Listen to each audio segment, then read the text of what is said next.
Well, yeah. All right, so I'm gonna go live tonight because I already went live today, but I'm at a show. I'm in Calgary, in Canada. Beautiful city, by the way. Calgary is a beautiful city. And I was just at the pre-party, pretty much the mixer networking event, and I had a great time, man. We was talking, chopping it up with a lot of barbers who are ambitious and they've been tapped into my content for such a long time.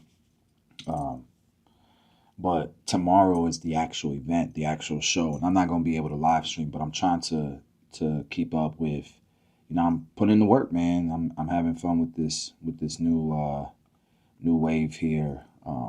And today we had a video that is really starting to take off. The thing is that the people hate me. They hate me in this video. people people wilding. I try to be as balanced as I possibly can when I'm reacting to these videos, but or when I'm discussing these topics. And I understand, man, it's a lot of these topics are people are unhinged, people are on edge, people are sensitive. These are topics that it's like you gotta be courageous to talk about it, even if you're being fair, even if you're balanced.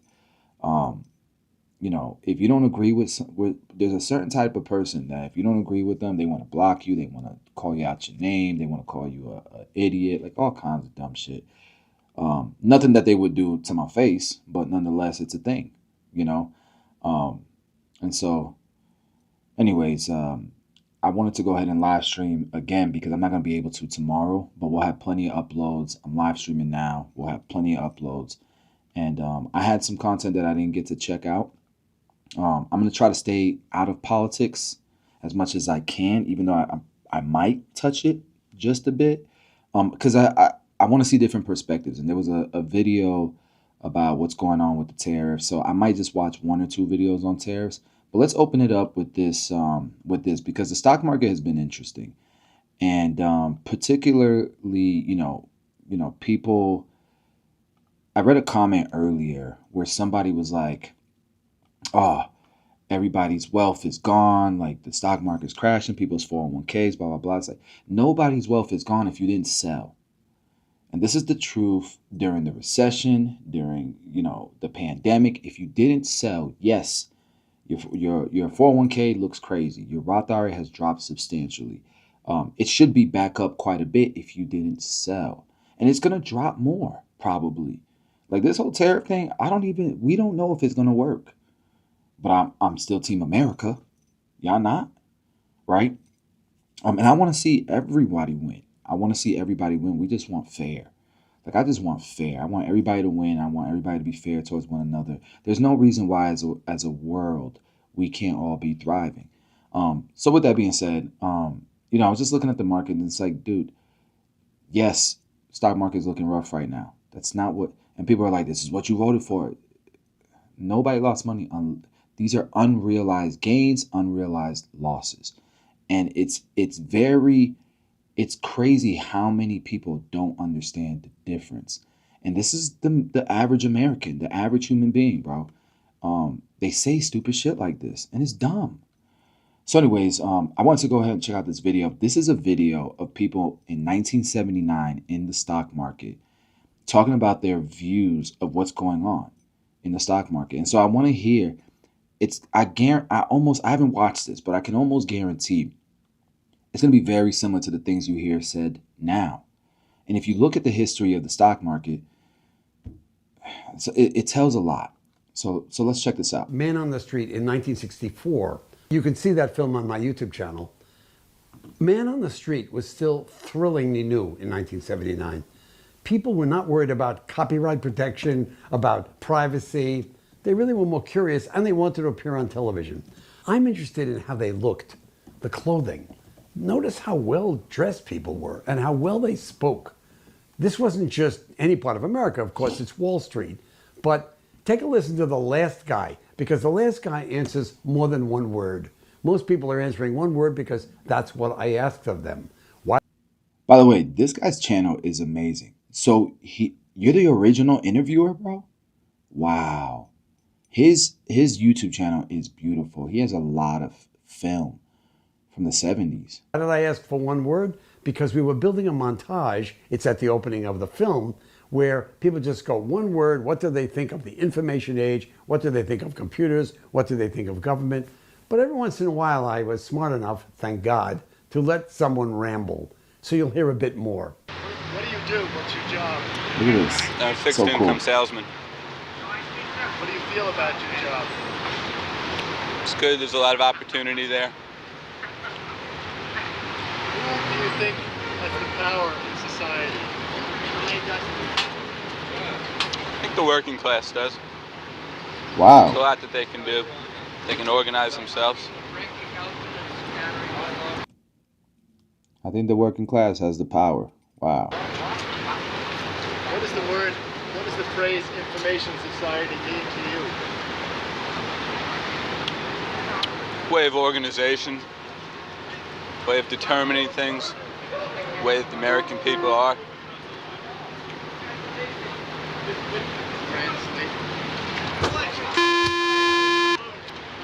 You mean like IBM?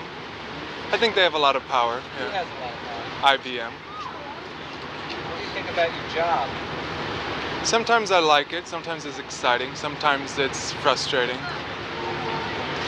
Why is it frustrating? Why is it frustrating? Because I can't do what I want to do. Because Who does?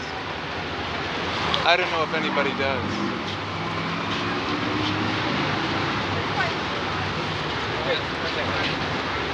Slate. Bureaucracy.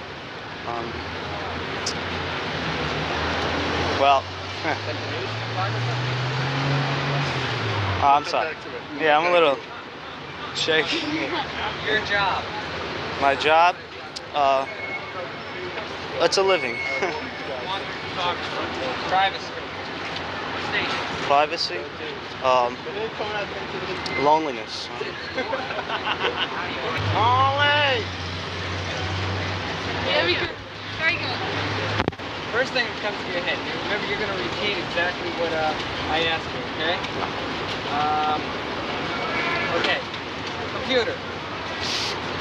Programming. I'm going to repeat the word. Computer programming. Computer tape. Computer tape. What's that? Bureaucracy. Bureaucracy, Washington. Bureaucracy, red tape. You guys move a little closer together. Okay. Okay. Terrific. We're Who not do you married. think- no, you guys are doing great. Really. Who do you think has power right now in society? Who do I think has the power in society? The rich. Why so? Why? They have so much influence over with the laws, regulations that they impose upon us. You have a lot of paperwork. Do I have a lot of paperwork? Yes. Do I have a lot of paperwork? Yes, I do. What do you think of the corporations? They're devious. Well, they felt the same way about society in the 70s that I hear a lot of people say. What do I think feel about the information society? today? I think in a lot of respects it's good. It's but then like what we were discussing before with privacy, the laws of privacy, there's probably none whatsoever, which is an invasion of that, and that's not so good either, right? It's good and bad in both, I think. Okay, we're going to do one-liners, right? Okay. Computer.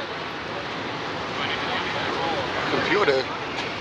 You want to know what do you want to... What's the first thing that comes into your head? Computer. Computer, that's what we're working on now. Getting it to operate in the bank. One line. Just one word. Just one word? Putting it up. Bureaucracy. What is bureaucracy? Folks. Don't waste it on me. He said, "Don't waste that on me."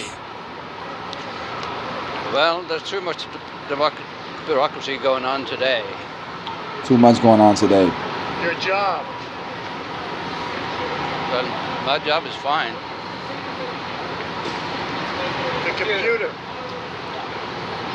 computer and has done a wonderful job. It was 1979, yo. The corporations. The corporations had their own problems today with the inflation and the unions. Inflation. If you can answer with that word, tell me the first thing. So to give you guys some context, in 1979, the stock market, fear, inflation, stagnation, those are words that described it. The economy was dealing with a brutal mix of high inflation, high unemployment, and slow growth. Something economists had long said wasn't possible, but it was happening. Inflation. Inflation was rising rapidly, hitting 11.3% by the end of 1979. Prices of food, gas, and goods were surging. 11.3%, guys. To give you guys context, we were flipping out about 8%, which is bad.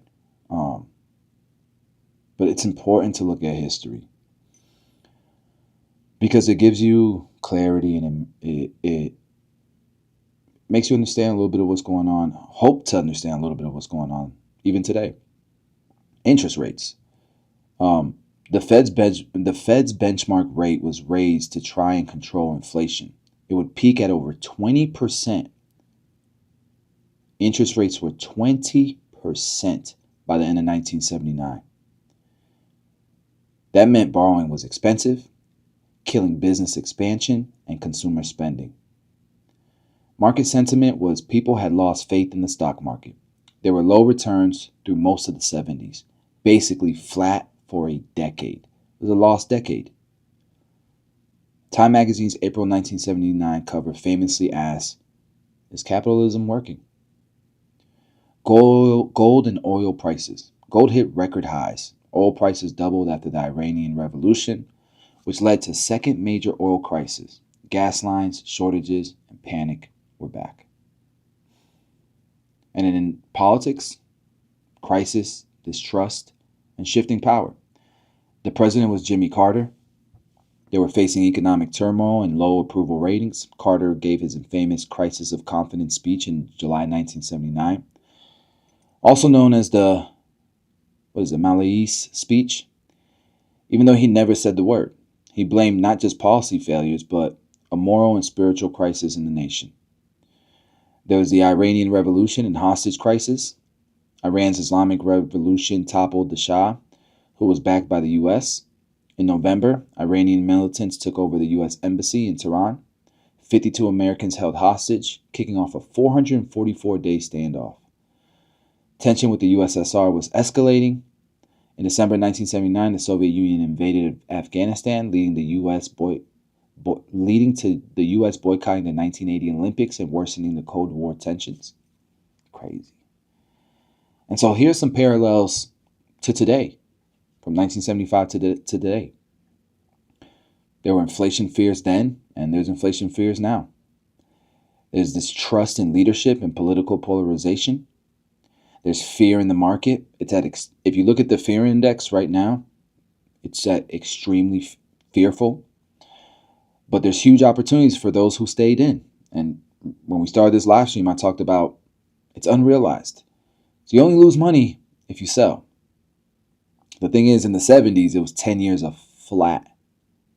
And people still made money, right? You can still, if there's a flat market today, you can still make money. But for most Americans with 401ks, with pensions, you can't make money that way. And it's a lost 10 years. And there's opportunity costs with that, right? But nonetheless, there was fear in the market, but there were huge opportunities for those who stayed in. Oil, geopolitical turmoil, Iran in 1979, Russia in the Middle East today. So in 1979, it was Iran. Today, it's Russia in the Middle East, right? Populism rising, economic hardship being politicized.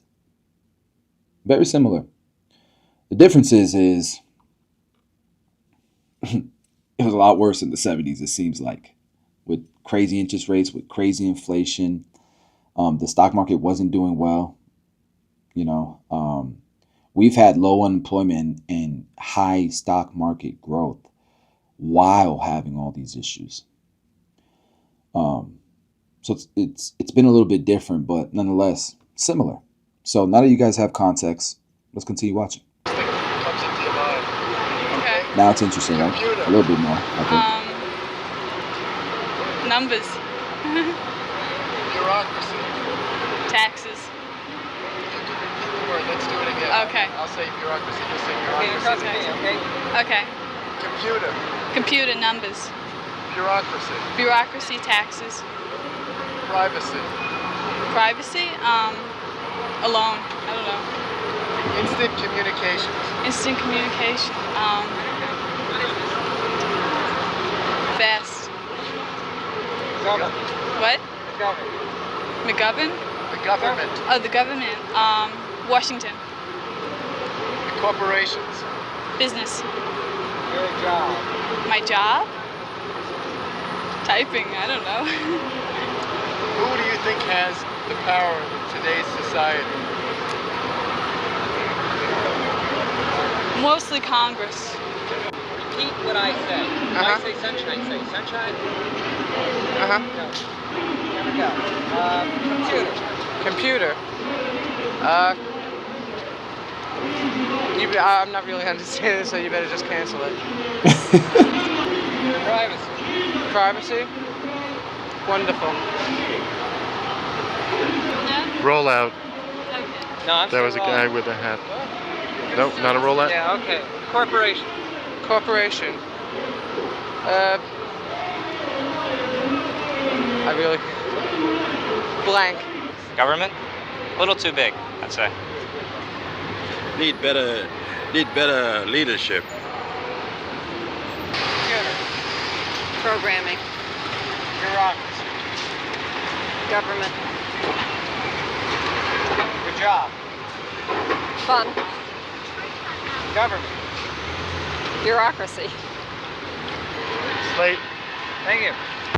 Who do you think has the power in our society? Government. Why? Tell me why you think that. I thought this was only supposed to be one word. Yeah, facts. One sentence. Why do I think government has the power? Alright. What was that? Well, because it controls the bureaucracy. I mean, that is the bureaucracy controls the country, let's put it that way. Government. Confusion. If you could Too much. If you could. Too much government in the 70s, huh? Corporation. Corporations. Information. Society. Information society. What do you think about that? Tell me about the information society. I think we're an information-oriented society. So I read in the paper that the chairman of some company said that we're at an OD on information. What do you think about that? Think it's good or bad or? I think it can't be helped with the telecommunications that's expanding as rapidly as it is. You just can't get away from it. Who has the power in our I can society? explain here. The me? Just a second. Who has the power in society right now? The government. Why so? Because there's so much confusion that only the government lawyers can interpret what it is. What do you think has the power in society today? What, I don't understand. Now what Power. nationality? Crazy times. Power. All right, guys. Power. Let's move on to the next Not topic. the people. I say the government. Look at that. Look at his answer. Can you So I guess my question to you guys who are watching, does this video does watching this, does it give you context? Does it make you feel any different about what's going on today? Do you see the parallels? Just something to think about. A lot of times we don't look at our history, so we don't know, right? Thought that was that'd be interesting.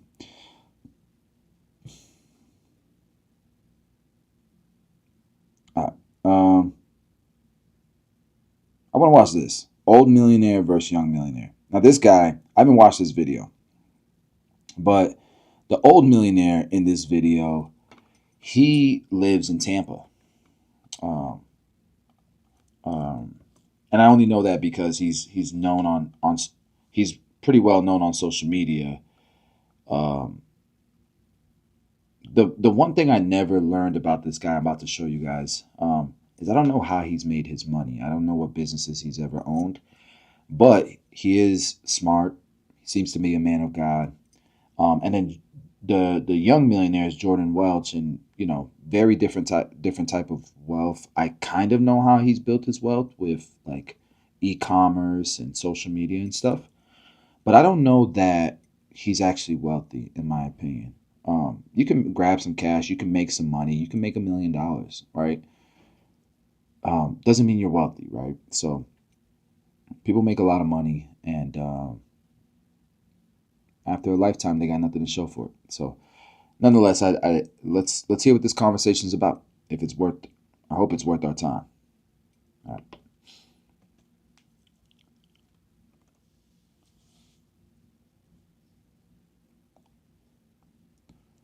Who had it harder? And I'm gonna give you guys just to give you guys context. I've made a lot of money in my lifetime. Not because I was chasing money and nothing like that, but I've come from nothing. I've vlogged the last 10 years. I've vlogged on my YouTube channel, my journey. And so I started out as a barber behind the chair, and then I documented opening barbershops. And I opened up 7 barbershops in 5 years. I'm at 10 barbershops today, and continuing to expand those. I started a product line. I started investing my money into real estate. I started investing my money into other businesses and other industries. And so I've done pretty well for myself. I own an accounting firm. And so I've done pretty well for myself in the last 15 years of building, not overnight success, not overnight, like working my ass off, and I documented it. It's not sexy. It's not, I'm not famous for it or anything like that, but I've done well for myself.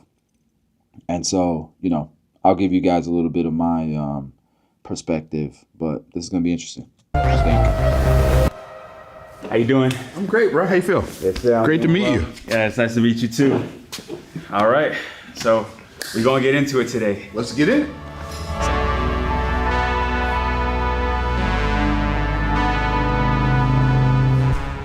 At what age did you become a millionaire? I was 45. That's when 45. I became a millionaire. Yeah. Yeah. The first time. Yeah. Yeah. For me, I had made my first $1 million in sales by the time I was 20, but I didn't actually become a millionaire until I was 25. Wow. Okay. You made your first $1 million in sales, like $1 million in a year? In revenue with in a year. E-commerce. Yeah. In a Okay, year. cool. Yeah, But but you didn't become a millionaire until you were 25. yeah, it took me 5 years What after a late that. bloomer. Sheesh. What were you doing for 5 years, bro? Just wasting time? Just spending money, being stupid. Lazy guy. I'm obviously joking. Yes, When I I know. was 25, I was broke. Yeah. So yeah, man, congratulations. That's a lot of success early. No, thank you. Yeah. Thank you. Yeah. For you, like being at 45, did it feel Good job, like Jordan. late for you, or you felt like Just on time. God's bro. time. Yeah. It's God's never time. Too late. Like anytime you become a millionaire, oh, it's a good day. Yeah. It doesn't matter how old you are. You can be 45, 25, 65, 85. Well said. Better than not alive. Well said. That's real? Right? That's real. So, yeah. Something similar. Some people say, is it too late for me to start a business? Is it too late for me to do this, to do that? It's better than never doing it. Just do it. Have you ever been broke before? You're alive. Yeah. Many times in my life. You made $1 million when you were 20, bro. Stop saying that like you've been through the. Maybe I'm missing something, but if you were broke when you were 18, you're supposed to be. I grew up with me and my mom and my stepdad, and we didn't really have a lot of money, He's saying She his worked family. as I got a you. front desk, taking care of my sister and me, and money was never a thing we had. We just was getting by, and I was even more broke when I was 22 That's what years probably old. molded I him. went $30,000 in debt, and I had to start But all that the felt way like over. a lot then too, didn't it? It's a lot. It Oh, felt like yeah. a mountain on me. But yeah, I grew up It's a lot for broke and I everybody. went back broke, but we bounced back. How about you? I was broke for the first part of my life. And by first part, I'd say for the first 35-ish years, I was kind of broke. Then went to middle class for a couple of years while I was working on my business still. And finally got some stuff locked and loaded and figured out, put it on rinse and repeat. And then 2008, happened. Well, we had a series of stuff happen. My oldest son died from injuries he sustained in a car accident when he was 20. So that was in 2007. The next year was the Great Recession. Not that they're the same, but it's just like when tragedy strikes, it shakes you. Man, listen, I feel that. Not just that, but it's like sometimes it's one after the other, and it's like you question everything, you know, like to wake you up. And so the next year was the Great Recession. I had people who owed me hundreds of thousands of dollars who disappeared off the face of the earth. Then 2009, I kind of rebuilt. Before that year was over, that was all wiped out again. And then 2010 got audited by the IRS and owed them over $1,065,000. I didn't have $1 million or $65,000. And it just kept happening. And so I was broke, so broke, and stuff like that kept happening. By 2013, I was so broke. 2012, I borrowed money from whoever would lend it to me, moved across the country, rented a house, short sold my mansion, me-possessed my cars. You say me-possessed, don't you mean repossessed? No, repossessed when they come get it, me-possessed when you take it back to them. And so I took back my Mercedes 550 SEL. And it just went downhill. I lived on borrowed money for 2 years. It was really painful. And I didn't really know if I was going to bounce back. I didn't really even know if I wanted to. So you were rich, and you had money, and then I became you a millionaire. completely went back to... Oh, beyond broke. I was over $1 million in debt. Wow. So it was something. Yeah, but look at you now, yeah? Yeah. Who had it harder, your generation or mine? Well, it depends on what you mean by harder.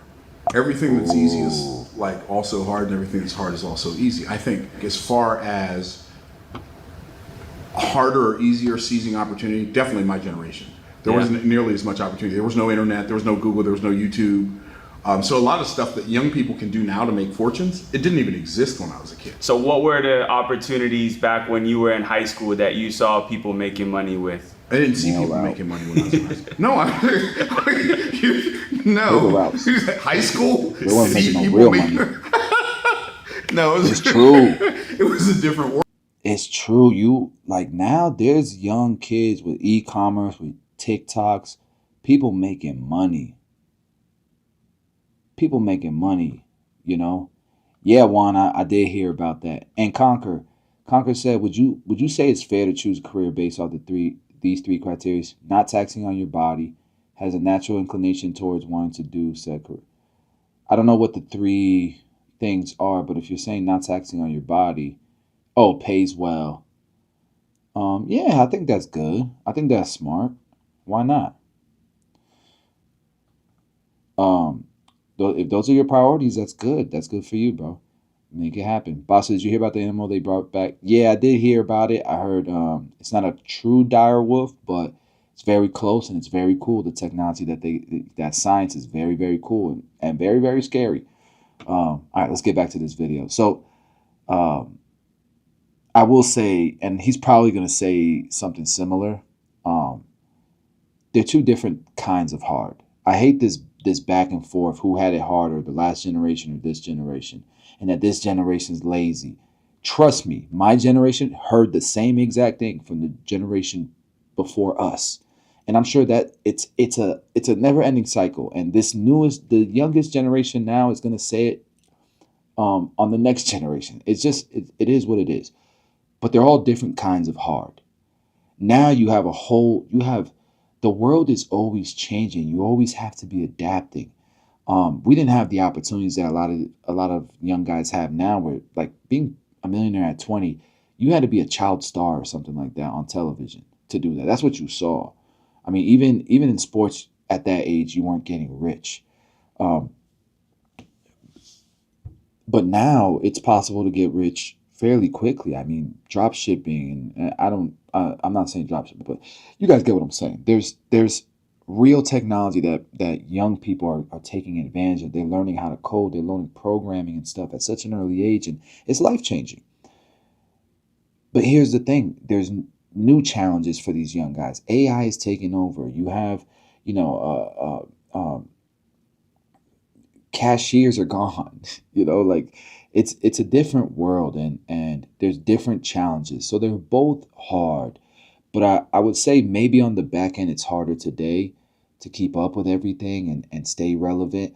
But back then it was hard to get off the ground, bro. It was hard to get off the ground. So that might be why it took him to 45 years old to get wealthy, right? Which is still very young. World. That's funny. That's such a funny question.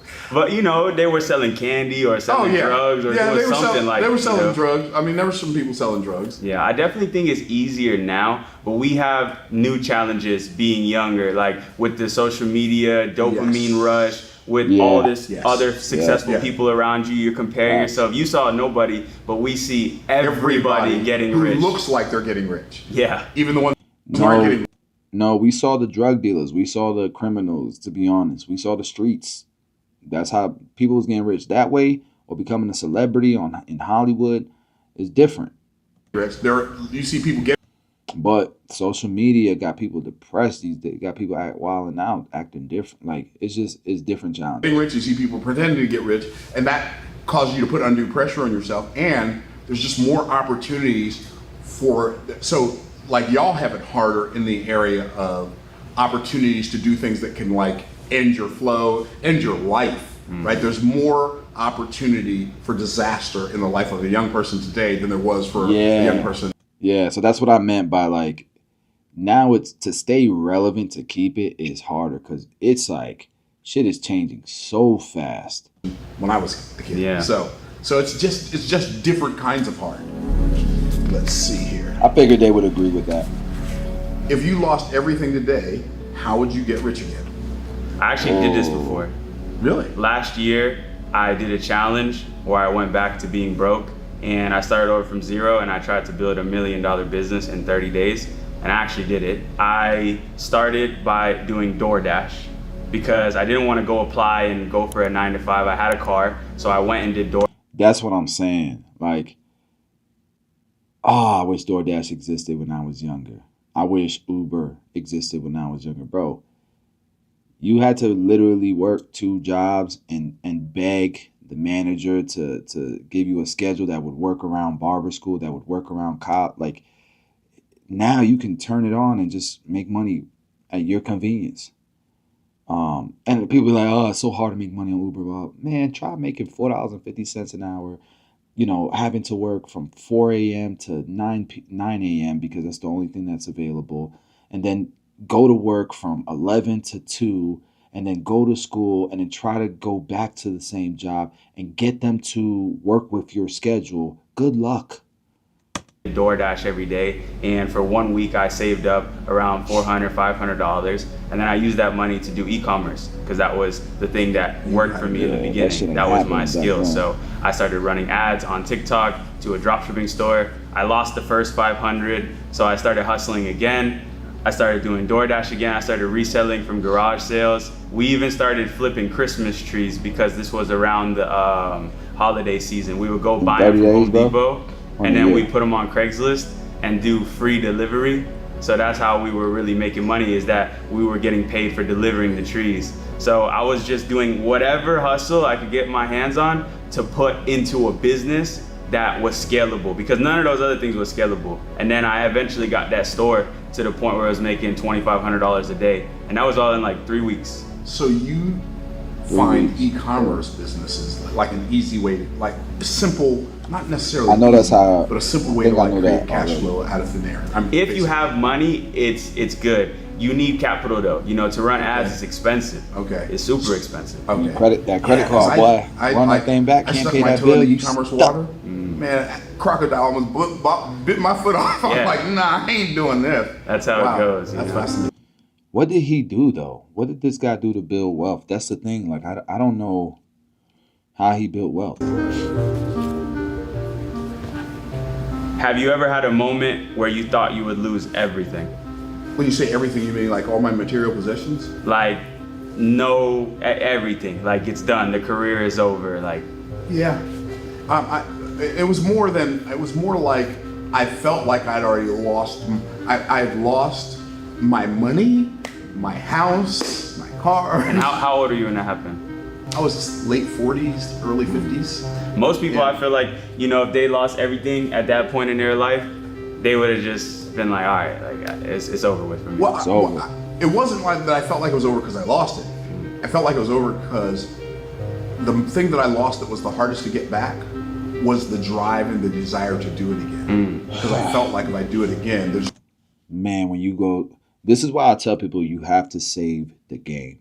Okay. When I was building Tomb 45, people were like, man, just focus on Tomb 45. Why are you doing real estate? Why are you doing this? Why are you doing that? Today, I'm happy I did. With these tariffs and all this stuff, you know, one of the things I remember I paid for a financial advisor one time. It was like $6,000 to get a plan from this financial advisor. And one of the things that I learned from him, and I didn't follow through with that plan, but I did learn some things from him. And one of the things that I learned from him, he says, listen, all of my clients are wealthy, but I can tell you many, many stories where people live their entire lives to build something and they never take anything from the business. They never take anything from the business and solidify their wealth. Because their business is their baby. That is their wealth. So they keep putting money into the business. They don't really take anything out. And something happens. Divorce. They go crazy. Catastrophe. Something happens and the business goes downhill. And then all of that sacrifice, that lifelong journey, and poof, it's all gone. Because you didn't take any chips off the table. Because you just kept putting it back into the business.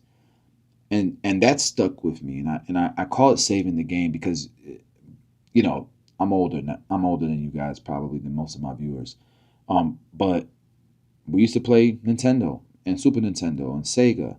And if you didn't manually save the game and the power cut off or somebody accidentally tripped over the cord and turned off the game, that's it. You got to start over. You got to start over, and it sucked. Some of y'all watching this can probably relate, probably know what I'm talking about, but it sucked. Imagine that in life, and 20 years of building a business, 15 years of building a business, and that happens. So you got to save the game. So one of the things that we did was we started taking chips off the table and buying real estate with it, and then we started diversifying into businesses that were in a different industry, just in case. Knock on wood, man, that. You know, all those businesses today are thriving. And if it wasn't for that decision to save the game, right now with all this tariff talk and all these situations going on, I would be shitting my pants right now. I'd be scared that I wouldn't be able to take care and provide for my family and for my loved ones. So yeah, sorry to go on that little tangent, but made me think about it. They're just going to figure out a way to take it from you. You know how the negative voices in your head, that was the negative voice in my head. Well, what's the use? If I go out and build it again, they're just going to figure out a way to take it from me again. And so I can literally, you probably can't imagine this, but I can literally remember like it was yesterday on multiple occasions, sitting on the back porch in my rented house because my credit was too bad to buy a house in Land O'Lakes, Florida, crying on my Land O'Lakes, Florida. I got about 4 barbershops in Land O'Lakes. wife's shoulder because nothing I was working on was working for me. And thinking, I don't know what I'm going to do. And she said, don't worry about it. You'll figure it out. You always do. I'm like, oh, okay, cool. She believes in me when I don't believe in me. Let's go. That's the secret, huh? You gotta find people that believe in you. Because that's how it was for me. Like when I lost everything when I was 21 and I had to start over again, I actually came back home. I was living in Los Angeles. I had a nice apartment, a nice car. Now where's home? Fort Myers, Florida. Okay. And I had to go back to sleeping on my mom's couch again because we didn't even have a big enough house for a spare room for me. So I was not happy about that. So I was landing from the airport and I was basically almost to tears, just like feeling like a failure. And I'll never forget it. I walked through the front door of my house and my stepdad was there. And I'm like confused of where's my mom because she's always there to greet me. And he's like, oh, she's out back. So I was like, all right, I'm gonna go see my mom out back. And when I opened the back door, all of my closest friends and family over the years were all waiting in the backyard for me with signs that say, "Welcome home." Wow. And everybody gave me a hug, and my mom loved on me, and I choke up thinking about it because it was like, okay, they believe in me. Somebody, I don't believe in me, but they do. Wow, so that's awesome. that kept me going. Nothing like a support system, bro. Yeah. Yeah, for real, for real. Wow.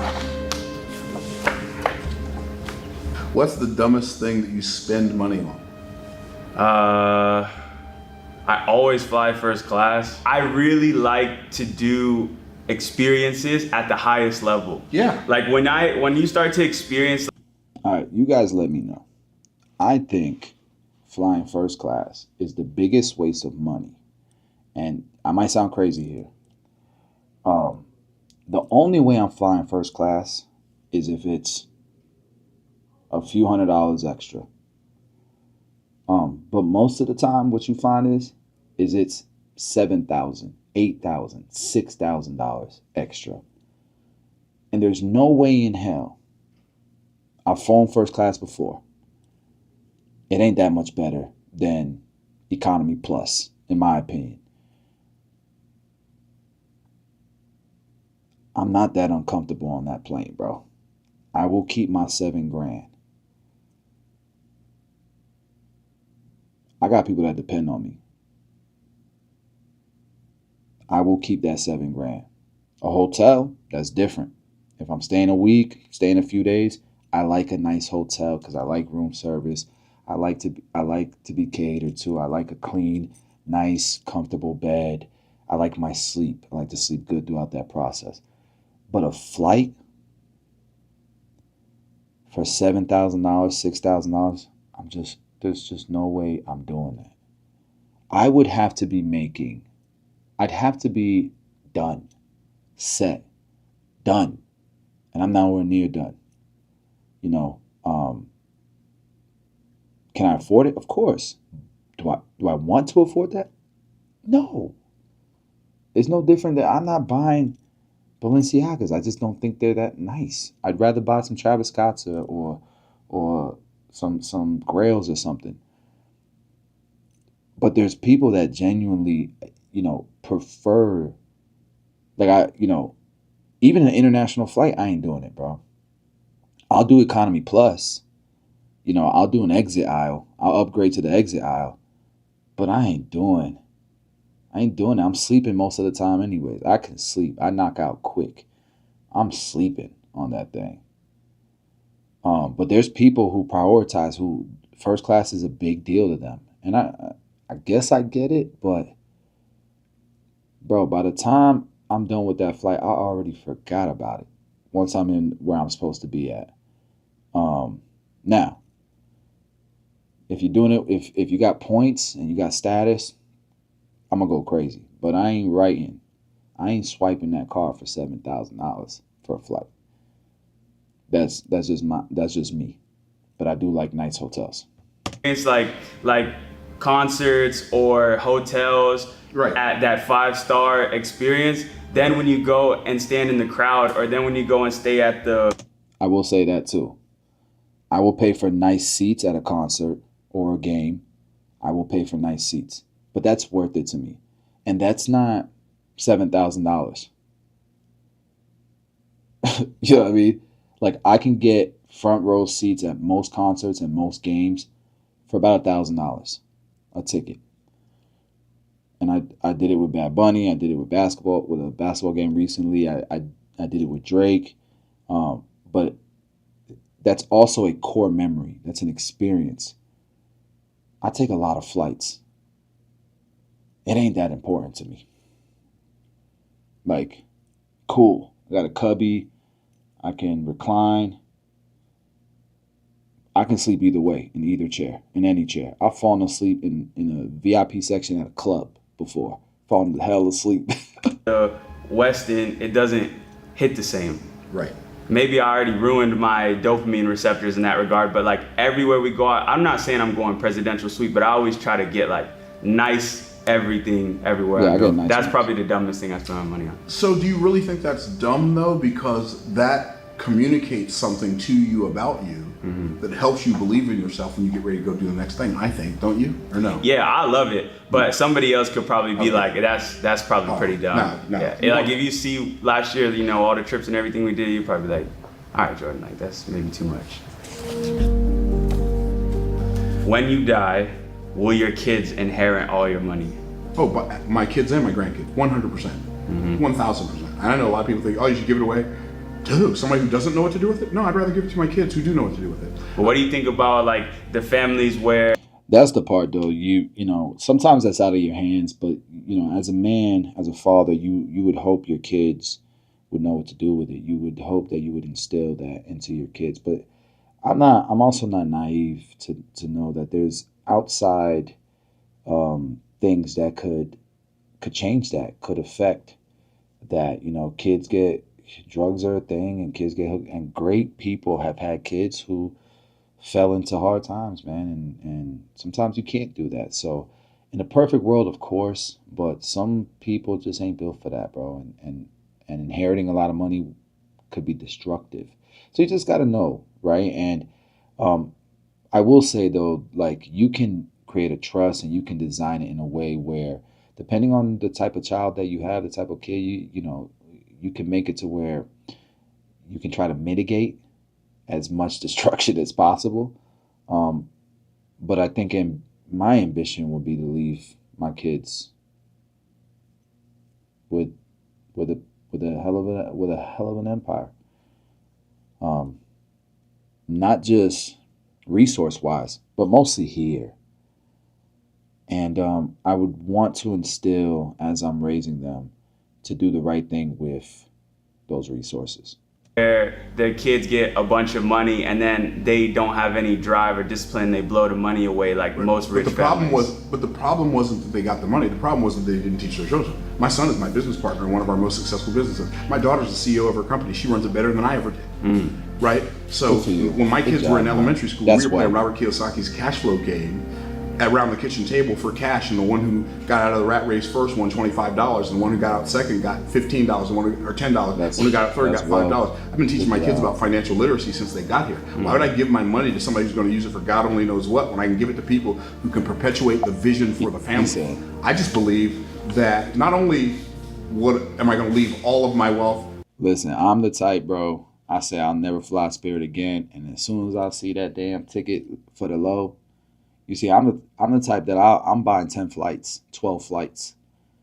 When I see that Spirit ticket looking as good as it be looking sometimes, man, let's go with Spirit, bro. Let's go with Spirit. I ain't gonna lie.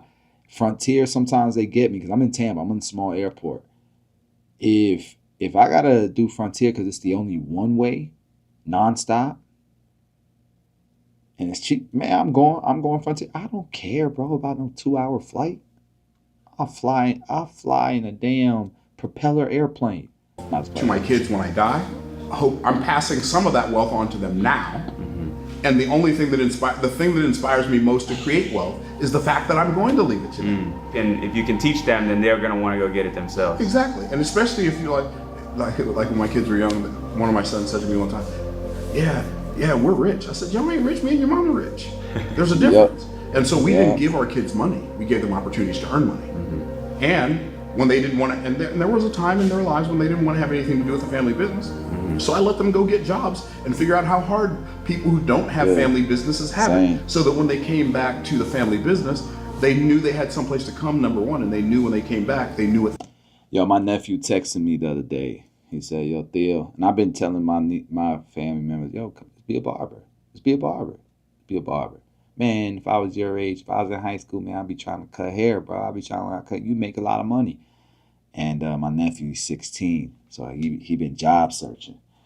And he's like, "Yo, Theo," he texts me. He's like, "Yo, Theo, I ain't gonna lie, bro. I've been looking at a bunch of jobs and stuff, and man, it just ain't cool. It just ain't, I don't know, they're just lame. All these jobs are lame. I think I want to be a barber. I got, can you help me, Theo?" So now my nephew wants to be a barber. He's realizing, you know, there's a difference, right? And he's going to go to school still, you know, but he'll have a trade, he'll have a skill set, he'll be able to make money while he's going to school. Yeah, I love that. What they had, right? So they took it way more seriously. I think you can train your children in a way that not only do they not decimate the family's wealth, but they perpetuate the family's wealth if you train them right. Yeah, I agree with you. I still don't know if I would have been successful if I had rich parents, but I guess we'll never know. This is a very... You know, there are families who create what's called like a family office. They call it a family office, it's pretty much the family's bank. At the end of the day, there's rules, there's a creed, there's and you don't just get the money, but if you do certain things, if you go to school, if you do certain things, you can then pull capital. You can take a loan that you can pay back. You know, your education is paid for. There's all kinds of variables there, but you don't have to just give people money, right? It could be like, for example, once you get a degree, you can take a $1 million loan that you have to pay back at 3% interest.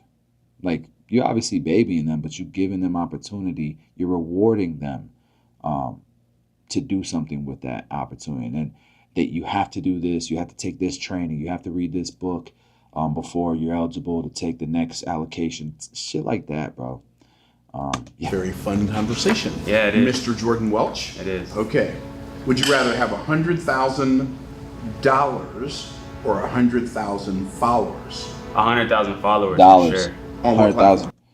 $100,000 for me. I'll need 100,000 followers. I could get 100,000 followers. Like, I think anybody can get 100,000 followers if you're consistent. If you show up every day. Like,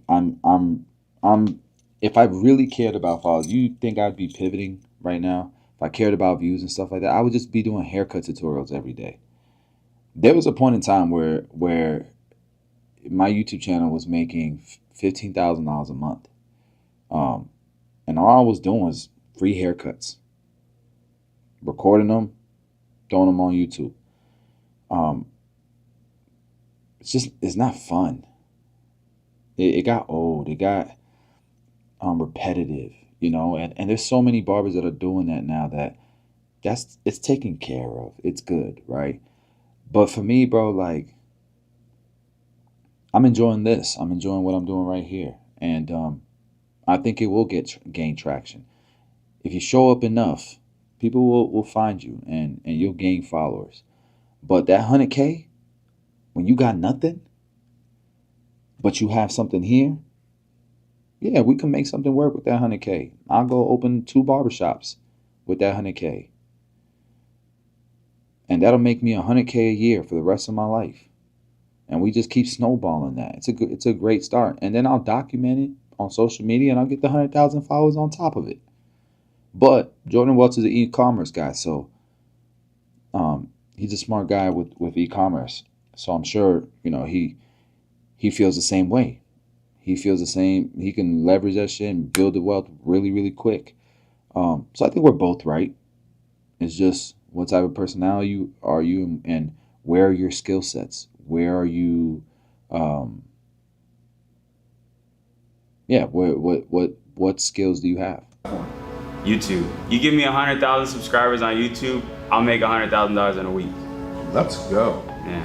Okay, now you open the door, bro. You can't open a loop like that without me closing. What would you do having 100,000 subscribers on YouTube that you could make $100,000 in? Great question. High ticket coaching. High ticket coaching. No question about it. If you have a channel in a specific niche, let's say teaching men how to dress nice, okay, or teaching people how to start YouTube channels, for you to make 100 grand, you only need 20 people to pay you $5,000. Or 5 people to pay you 20. Exactly. Oh, or 1 person to pay you 100. Oh, I know what you did. You don't need much. And I started a high ticket coaching business last. I don't knock y'all, but damn.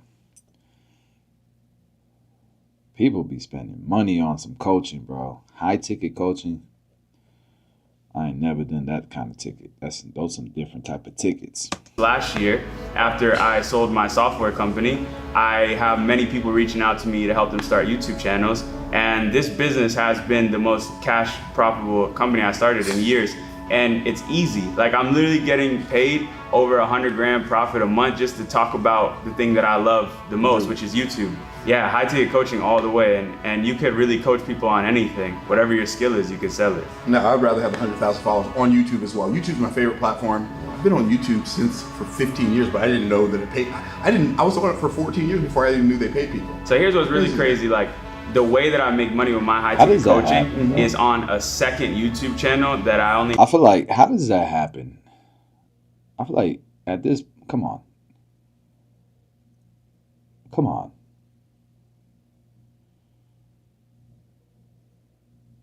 have 4,000 subscribers on. Wow. I don't even talk about this high ticket program on my main channel. And I'm only getting. Quixie said, sell high ticket barber courses, dog. Bro, I was selling, I did sell a course. It was $2,500. It wasn't 5, 10, or 20. It was $2,500. I made $1.4 million last year doing that. But it's a lifetime thing. And I still coach these people years later. Like, some of these guys have been in my program for 3 years, 4 years, 5 years. I still coach them for the $2,500, you know. I don't charge that no more. Now we have a school and we charge like $100 a month. And that's doing okay. Not as good as the other route, but yeah. Getting a couple thousand views a video on this second channel, and it's still bringing in this much. So do you I would mind do telling that me for what sure. the second channel is? Yeah, it's called Mr. Welch. It's a business channel. Excuse me. I say Mr. big business, mediocre videos. That's the whole purpose of that channel. What did getting rich cost you? What did you miss out on? Being broke. Question. Sorry. Not me, man. Trying to get rich kept me broke for a very long time. Especially if you're building a business with product or a service, the old school way. Man, everything you make, you got to put back in if you want the business to grow. And then you get hit with taxes, and it feels like, damn, why am I doing all this? I'm broke every day. I see millions coming in every year, but I got nothing. I'm not making no money. I ain't taking nothing home. And I did that shit for years. So depending on what kind of business you come in, most businesses, that's how it works. That's how entrepreneurship works. And then one day it's profitable and the volume is there, or you sell the business. And but there's a lot of new types of businesses that are very high margin, high ticket courses, right? Not just that though, like, there's all kinds of stuff. So that's the first thing that came to my mind. Yeah, you definitely missed out on that. I missed out on being broke. Well, you had your broke days. I did too. have my broke days, but yeah, I missed out on going to the games, watching games. I missed out on some of my kids' recitals and stuff. I'm like, yeah, I can watch them play right now, or I can build something so great that we can all play together for the rest of our lives. We missed out on a lot of stuff, but it was intentionally missing out so that we wouldn't have to miss out for the rest of our lives. Yeah. What about you? Because I've made money while being young, I don't really feel like I missed out on anything in terms of experiences. If I feel like anything I missed out on is some peace, because I feel like since I was super young, I think what you missed out on possibly is building a family. I had my kids when I was 20, 21. I'm 36 now. I got a 14-year-old and an 11-year-old. By the time I'm 40, I'm going to be in my early 40s when my kids are gone. And I fully plan on being in my great-grandchildren's lives. This is what you do it for, after all.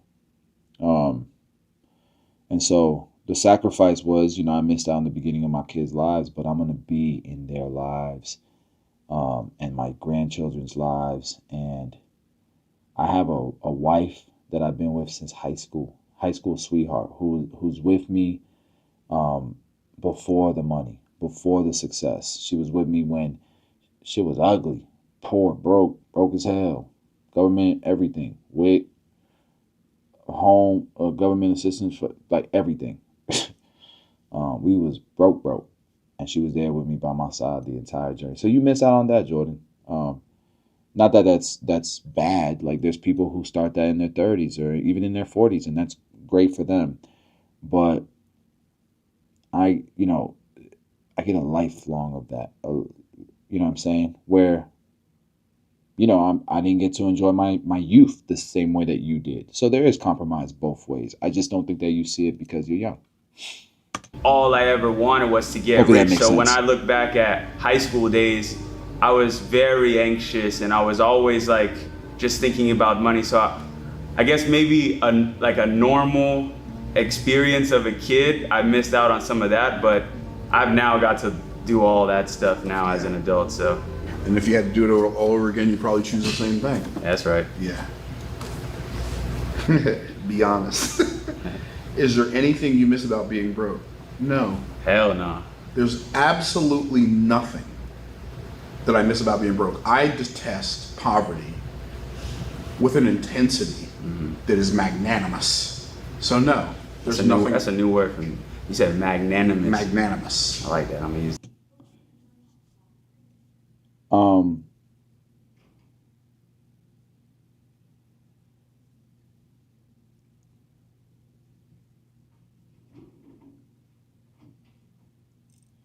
I don't know. The growth, the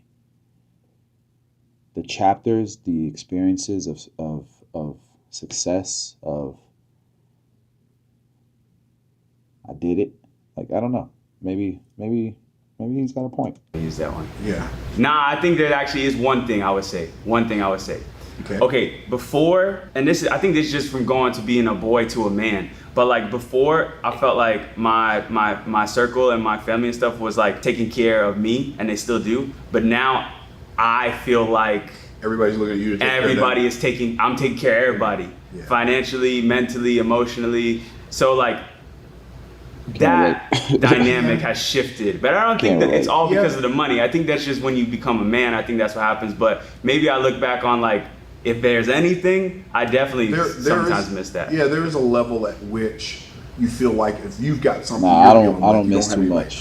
Yeah. I don't miss too much. That's right. Last two. Unless we think of some more. What's the best piece of advice you've ever received about money? I once met the richest man in Florida. His name is Thomas Petterfy. He owns Interactive Brokers. They have over $300 billion in management. Woo. And he told me the only thing that they can never take away from you is what you learn. And when he told me that, it made me realize that the most valuable thing that we have is our knowledge and our skills.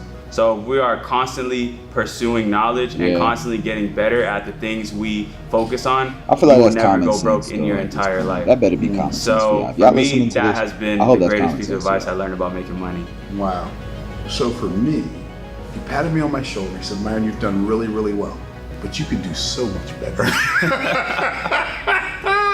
It tripped me out so much. Yeah. Why? Why do so much better? Sometimes you don't have to do so much better. Sometimes you're doing great enough. Sometimes you're doing great enough. You don't always got to do so much better, guys. I don't think so.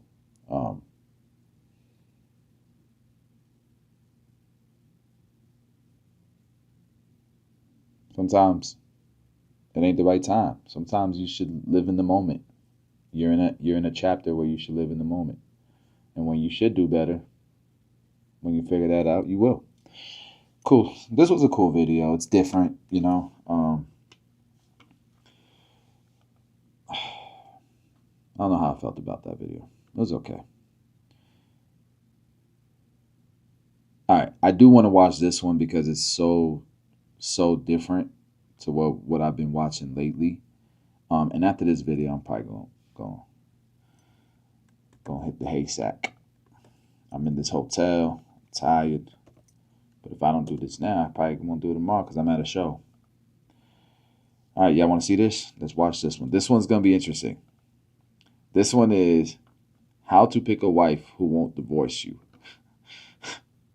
and the guy who's presenting it is in this crazy suit.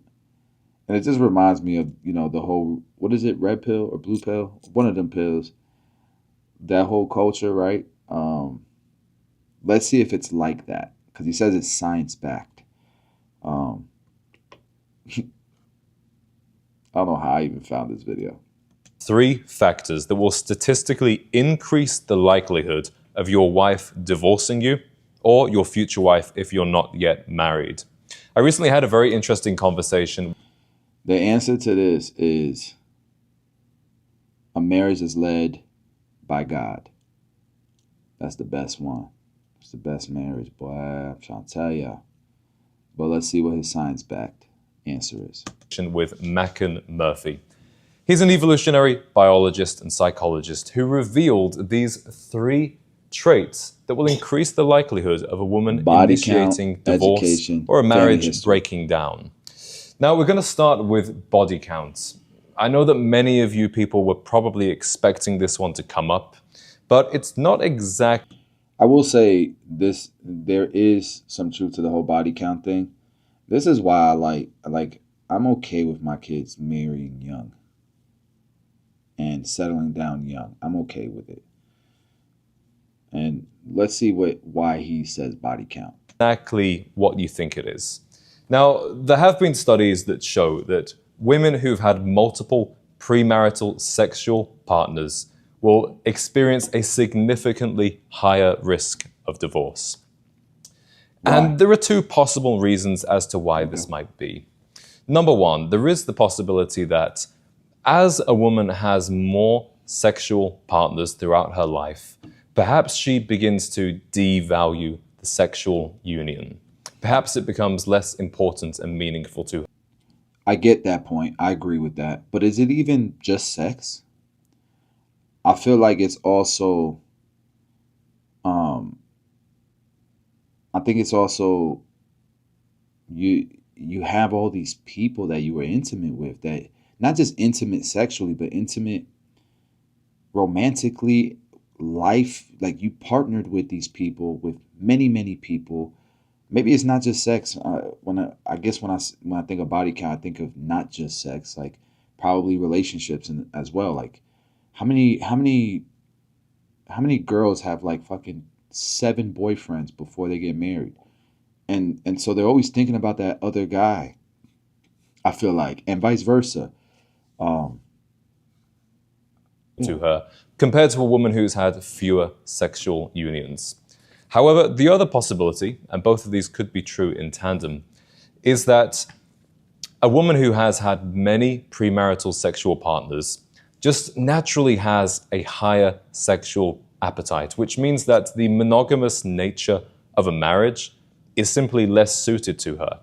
Now, this doesn't mean to say that just because a woman has a high body count that the marriage won't work out. It's possible that you will be able to quench that sexual thirst that she has and your monogamous relationship will thrive. However, statistically, it is increasing the likelihood of marital breakdown.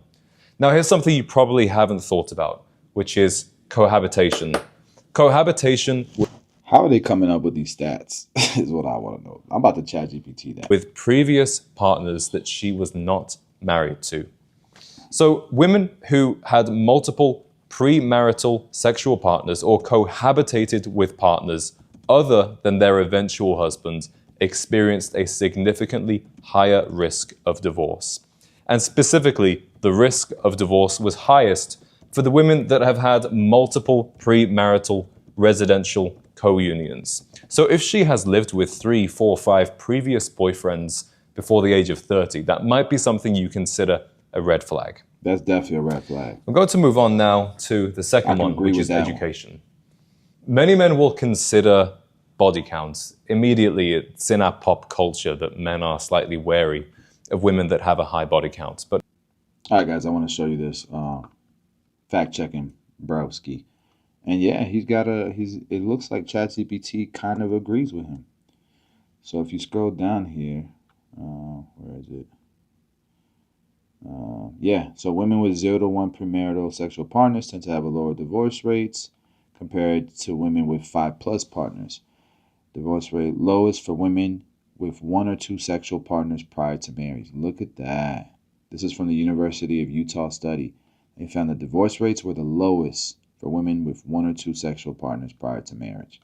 Divorce risk increased for women with more than 10 partners. Jesus. Interestingly, women with no premarital partners also show slightly higher divorce rates. Wow. Possibly due to lack of experience or selling too quickly. That's interesting. Again, nobody will bring up that caveat right there, if that's the right word for that. Why this might be true? These are the theories. Yeah, so more partners equal more relationship reference points. That's what I said. Remember, you're referencing too many other people in your marriage when you're supposed to be building and focusing on that guy or that woman.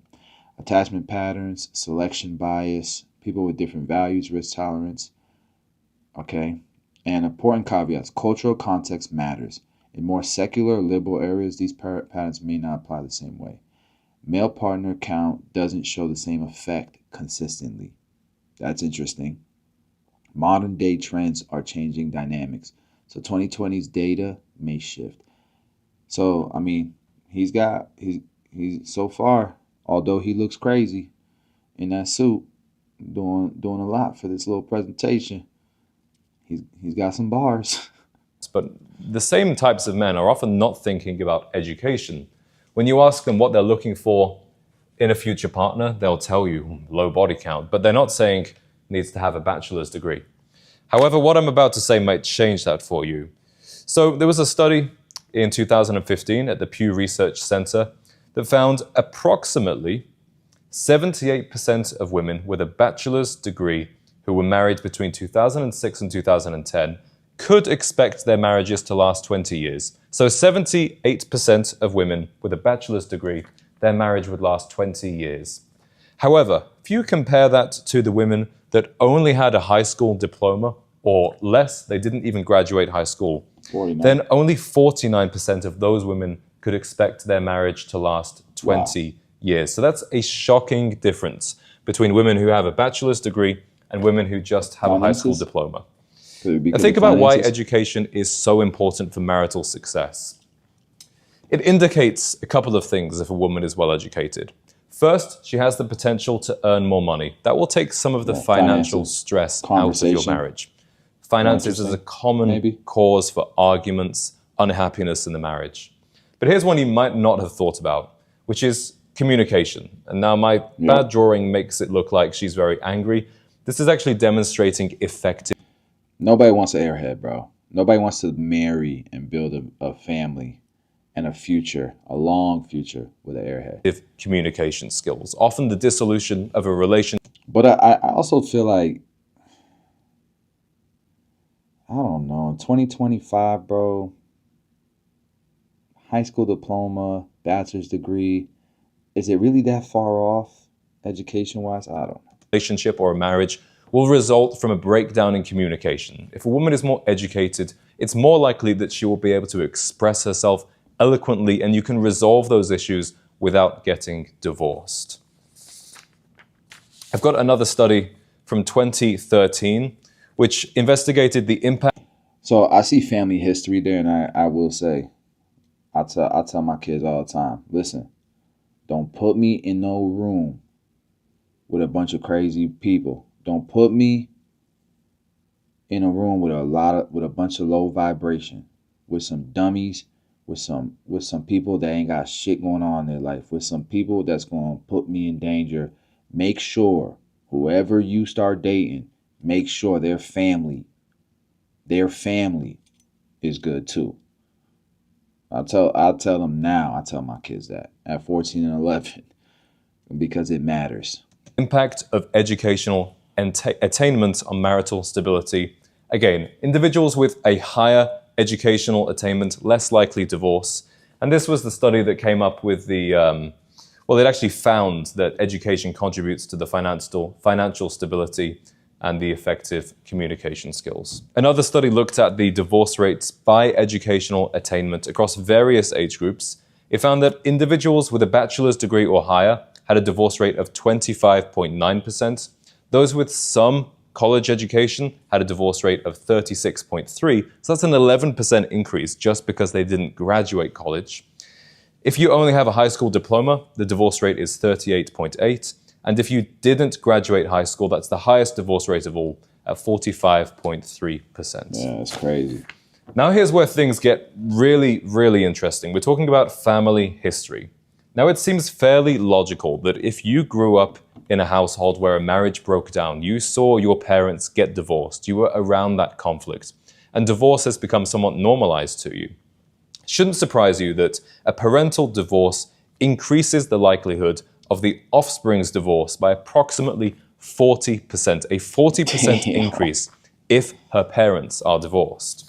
Damn. Now, obviously, we can explain this in terms of behavior, but I'm what about to you're share that with my probably not kids. expecting is that there is a genetic component to divorce too. And they found this out doing twin studies where twins are separated at birth. One of the twins grows up with their biological parents, another with the adopted parents.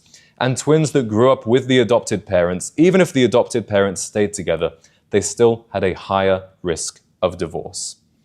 So overall, we can see that a lower number of premarital sexual and cohabitational partners, that will increase the likelihood that your marriage will be a success. Same if she's well educated, same if she grew up with a set of parents that were in a happy, loving relationship, they didn't get divorced. And also, I would infer from the genetic element that you could even apply this to her grandparents, her great-grandparents, her uncles, aunties, etc.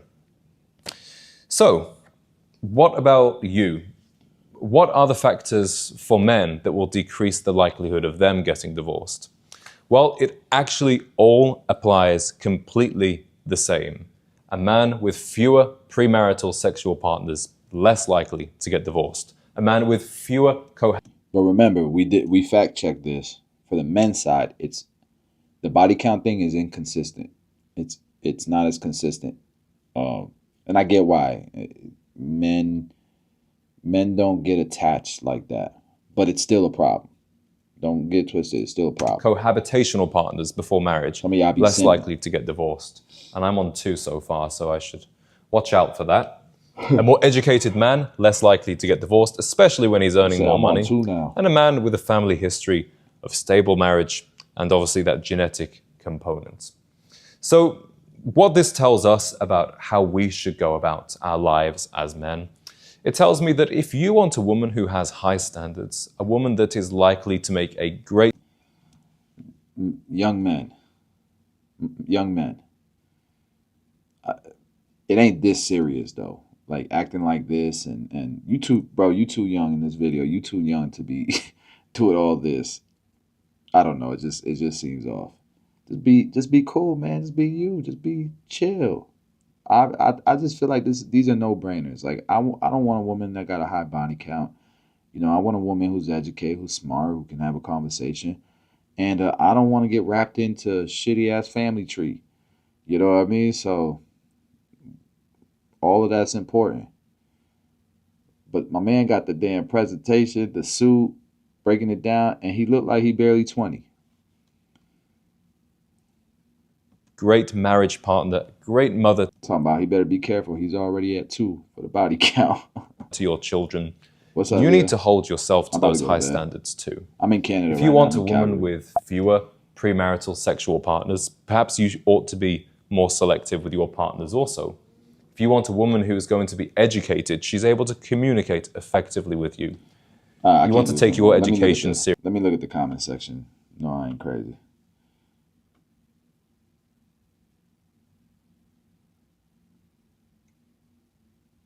Okay, people rocking with it.